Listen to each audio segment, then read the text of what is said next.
What's up, guys? We're going to be trying something a little bit different today. I don't have as much time, so I can't spend as much editing videos this week. So you get me a little bit more unproduced, unpolished, which is really saying something because my produced and polished side is also a little bit rough.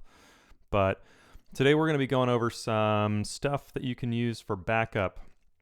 It's going to be like three, I don't know, very basic, just meat and potatoes ways that you can get started on backup. If you've not played in a jam before, hopefully this gives you a nice bedrock to fall back on so that you can just master some of the basics before we move on to more exciting, more advanced and bright and shiny things, right? So let's just jump in. How about that?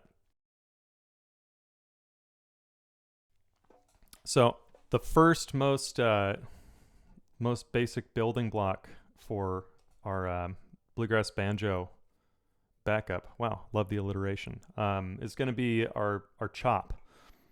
So a chop is going to be, it kind of emulates what a mandolin does in a jam. You're going to be playing on the offbeats, the 2 and the 4. So 1, 2, 3, 4, 1, 2, 3, 4. And really our most basic chop is just going to be that. We're just going to be playing just those off notes or those off beats, right? 1, 2, 3, 4, 1, 2, 3, 4, 1, 2, 3, 4. But we can jazz that up just a little bit without going overboard. And the way we're going to do that, we're going to be working out of our root position chords here. So root position chords, if you don't know, that means that whatever the chord name is, that's going to be what your lowest note is. The rest of the chord is built off of that. So we've got our for G on the 4th string is going to be that 5th fret. And then the 3rd of G is B natural. So that's going to be on the 4th fret of the 3rd string. For our 5th, that's D. That's going to be on the 3rd fret of that 2nd string. And then for our 1st string, we're just going to double up that root note on the 1st string. So it'll be the same fret, that 5th fret of the 1st string. Looks a little bit like this. So to jazz this up a little bit, we're going to play that bass note with our thumb. And then we're going to bring our thumb to the 3rd string. And our index will be on the 2nd string, and our middle will be on the 1st string. And we're just going to play all those together, right? And here's where it gets a little bit more fun. You're just going to lift off your fingers at the left hand and deaden that second iteration here. So don't want to hear it ring a whole lot. We want to hear a nice short chop instead of. So we play bass note, and then we play our chop, and we kill it right away.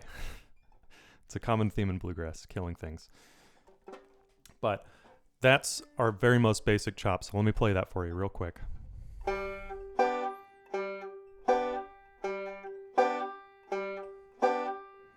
That's it. So we can take that. If we're playing a song in G, we're going to need to know 3 chords probably, right? We're going to need, at least 3 chords, but we've got our G chord. If we bring this all the way up to the 10th fret, we've got our C chord. If we bring it up 2 more frets to the 12th fret, that's our D chord. So 1, 4, 5. G, C, D. So you can practice that.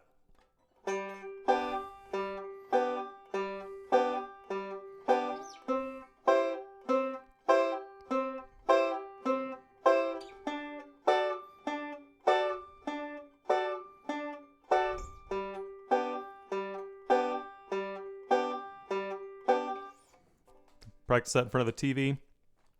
Whenever you're, not really wanting to think about something, you have your banjo on hand and play that just over and over and over, and get really used to switching between those 3 chords there.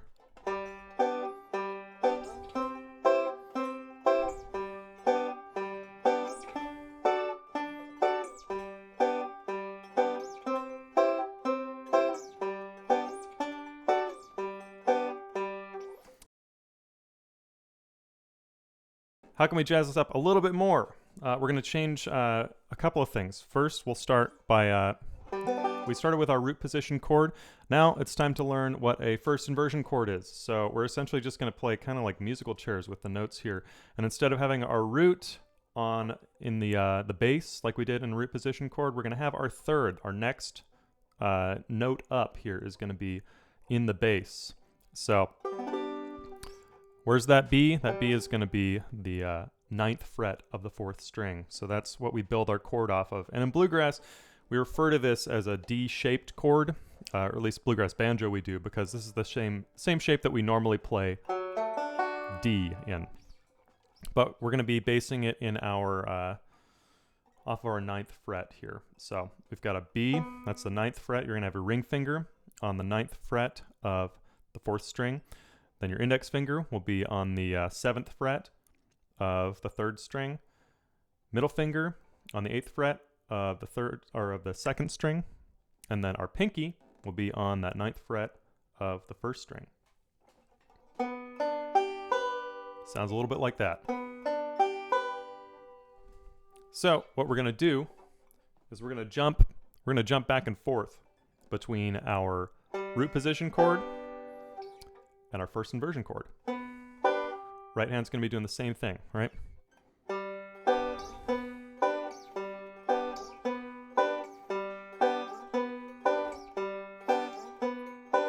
Kind of make a little handy bass line there with our fourth string. And if you're having trouble getting between those two chord inversions, or rather getting from the root position to the first inversion chord, a handy way to think of it is your bass note and your top string there are going to be the same fingers for your left hand. So your ring finger is sticking on that fourth string and your pinky finger is sticking on that first string. And the only thing that's happening with these two fingers in between here is they're switching places directly across. So the middle finger is going to come to that second fret or the second string at the fourth fret, and then index is going to go to the third fret of the third string. So that's all it takes to change that shape. So we just have to switch those two fingers as we come up to the ninth fret. You really only have to focus on getting to that ninth fret to make it sound all right. So,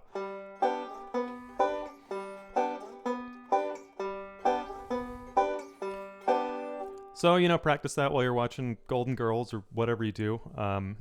And then once you start getting comfortable with that, take it to the C chord. Do the same thing. So you're going to bounce back and forth between that 10th fret and the 14th fret with the D shape to get that C first inversion chord.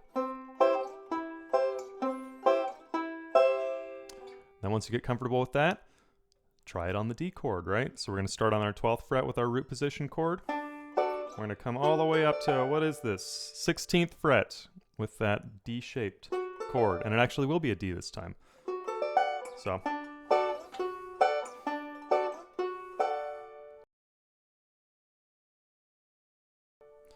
all right, one last thing to complicate on this chop before we move on to a couple other things.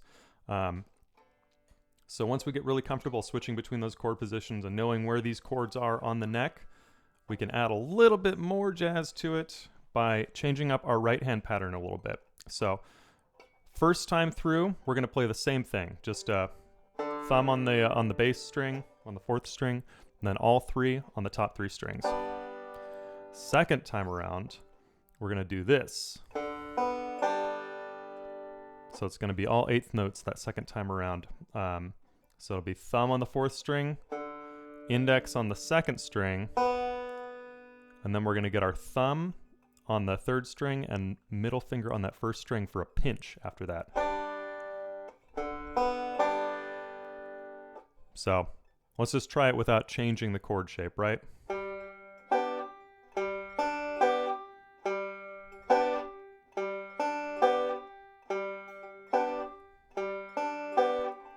Okay, now take that and add in our little switch between our root position and first inversion chord.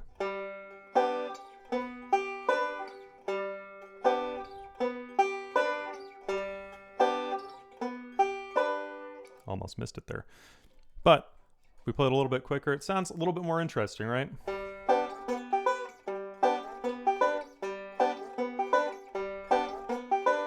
Not that backup is all about us sounding interesting, but it's another way to spice up what you're playing behind other players.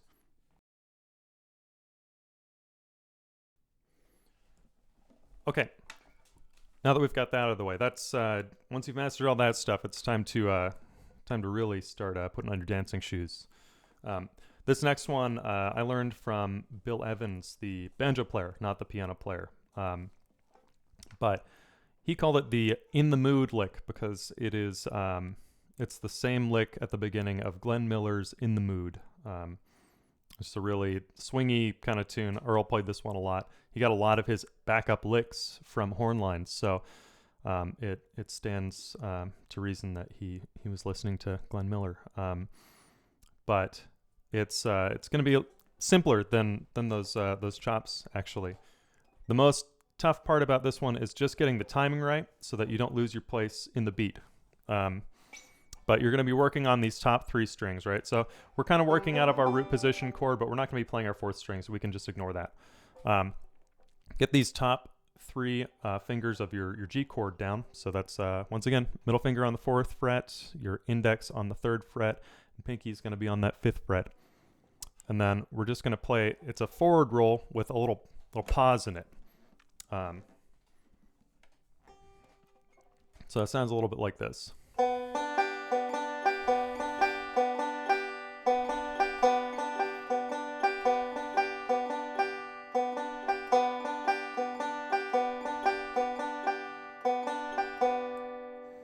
So you can hear there's a little pause in there. There's one more forward roll, and then I'm trying to emphasize that first note to get us right back into the strong beat. So it's going to be a 2-measure phrase that we're playing here. I'll speed it up a little bit for you, so maybe it sounds quasi-musical.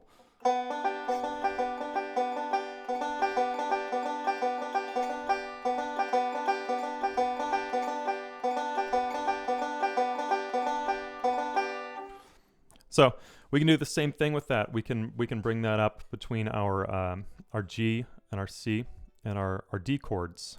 With this one, it doesn't sound right if you change it to a different inversion. So like it doesn't sound very good doing. I mean, actually, it doesn't sound too bad. Maybe if you're double banjoing with somebody, but that's your own business. Anyway, back to the matter at hand. Yeah, so this one you can also take from that G position to our root position C to our root position D. And here's what that sounds like.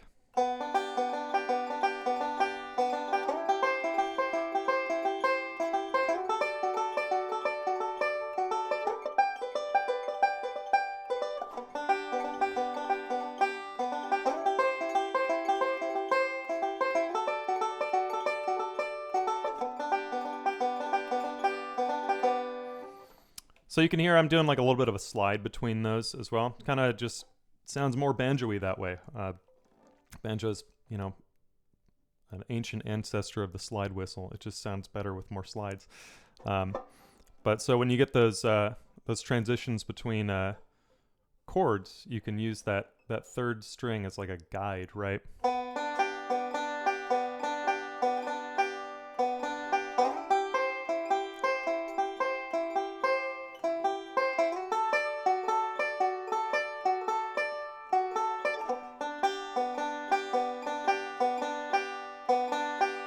Sounds a little bit better when you're going up rather than down, but experiment with that. That's a super easy one to get down. Once you get the hang of it, it really grooves pretty well. Okay, this last technique we're going to go over, I don't know what it's normally called. I was thinking about that while I was tabbing this out, and I'm just going to call it the Scruggs Shuffle because it's, once again, a very prominent Earl backup lick. It takes a little bit of getting used to, and there's some nuance to it, but it's the Scruggs Shuffle. Whatever, I'm codifying it right now. Deal with it. So this is also going to be out of our root position chords here. So let's start on our G chord. And we're going to it's going to sound like this once we're done with it.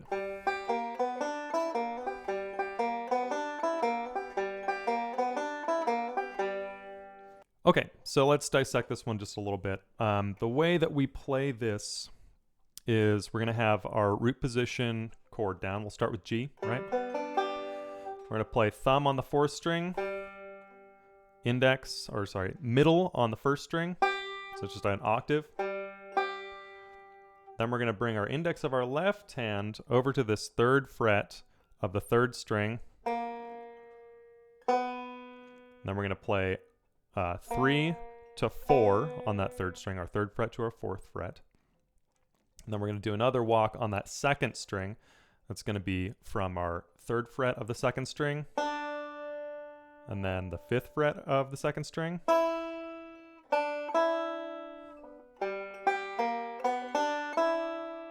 Then we're going to go back to our 3rd string, do the same thing. Except this time we're going to do, you can do this. You can play 2 separate notes. You can also just hammer on from the 3rd to the 4th fret of that 3rd string. So that'll be your index to your middle again. And then you get that 1st string one more time. So it's a little bit tricky. So the way I'd start you out on it is thumb, middle, thumb, index, thumb, index, thumb, middle, thumb. That's all the right hand there.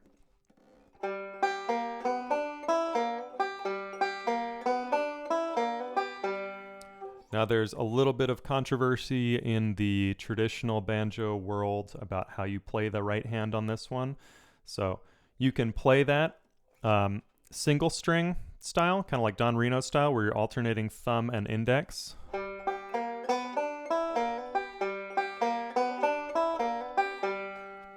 The way that I've seen Earl play it, certainly the way the more trad chad folks will tell you to play it, is going to be double thumbing and double indexing. And what I mean by that is thumb on the 4th string, then you got your middle on the 1st string, right? You're going to do thumb, thumb, index, index, then thumb, hammer on. Bounce off that 1st string again with your middle finger. Then your thumb's back on that bass string.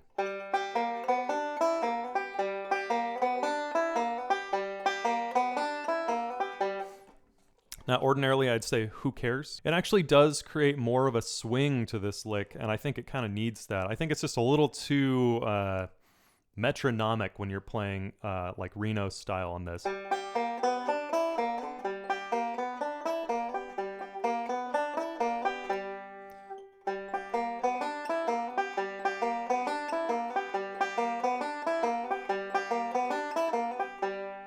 So you be the judge on that one, but you do the same thing with this one. This has all been out of G, but it works for other keys as well. But we'll go from our G to our C to our D, and then back to our G, and just practice that, right? And do it a little bit slower, huh?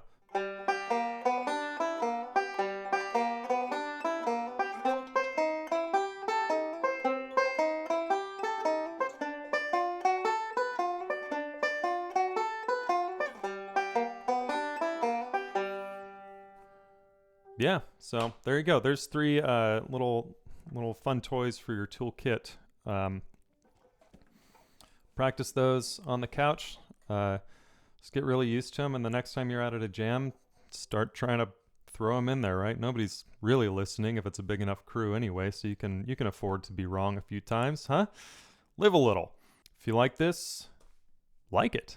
You know, if you really like this, leave me a comment. Consider subscribing. That really helps out what I'm trying to do here. Helps out the channel. Helps me be able to feel like somebody's watching these and they like them. So if you like this and you want to pick up the tab for it, you can find that at my website. I will have it linked in the description of this video. And if you want to learn some more stuff about, you know, just really meat and potatoes, things that you could do on the banjo to really just bring your skill level up, I do have some other videos that I'll link on this screen right now.